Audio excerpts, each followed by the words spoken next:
चार हाथ वाले कृष्ण। एक बार भगवान के मन में आया कि आज गोपियों को अपना ऐश्वर्य दिखाना चाहिए। ये सोचकर भगवान जब निकुंज में बैठे थे और गोपियां उनसे मिलने आ रही थीं, तब भगवान कृष्ण विष्णु के रूप चार भुजाएं प्रकट करके बैठ गए, जिनके चारों हाथों में शंख चक्र गदा पद्म था। गोपियां भगवान को ढूंढती हुई एक निकुंज से दूसरे निकुंज में जा रही, तभी उस निकुंज में आई जहां भगवान बैठे हुए थे। दूर से गोपियों ने भगवान को देखा और बोली, हम कब से ढूंढ रही हैं और कृष्ण यहाँ बैठे हैं। जब धीरे धीरे पास आई और ध्यान से देखा तो कहने लगी, अरे ये हमारे कृष्ण नहीं है। इनकी सूरत तो कृष्ण की तरह ही है, परंतु इनकी तो चार भुजाएं हैं। ये तो बैकुंठ के वासी विष्णु हैं। सभी गोपियों ने दूर से ही प्रणाम किया और आगे बढ़ गईं और बोली, चलो सखियां, कृष्ण तो इस कुंज में भी नहीं है, कहीं दूसरी जगह देखते हैं। ये प्रेम है, यह जहाँ साक्षात भगवान विष्णु भी बैठे हैं। तो ये जानकर ये तो विष्णु हैं, कृष्ण नहीं। गोपियां पास भी नहीं गईं।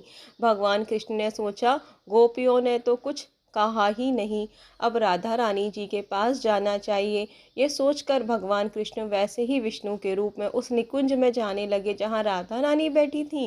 दूर से ही भगवान ने देखा राधा रानी जी अकेले बैठी हुई हैं, तो सोचने लगे, राधा को अपना ऐश्वर्य दिखाता हूँ, और धीरे धीरे उस ओर जाने लगे। परंतु ये क्या, जैसे जैसे कृष्ण राधा रानी के पास जा रहे थे, वैसे वैसे उनकी एक एक करके चारों भुजाएं गायब होने लगी और विष्णु के स्वरूप से जैसे कृष्ण रूप में आ गए।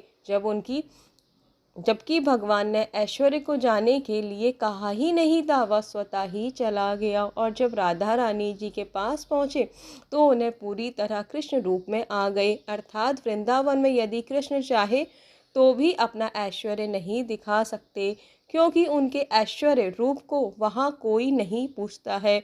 यहाँ तक कि राधा रानी के सामने तो ठहरता ही नहीं है। राधा रानी जी के सामने तो ऐश्वर्य बिना अनुमति के ही चलता है। प्रेम से बोलिए श्री राधे। हंसते रहिए, मुस्कुराते रहिए और हमारे साथ जुड़े रहिए। ये है हमारी राधा रानी का ऐश्वर्य, कि जहाँ प्रेम के सामने हमारे ठाकुर जी का ऐश्वर्य भी नहीं चलता है। ये है हमारी ठाकुरानी जी का प्रेम। श्री राधे।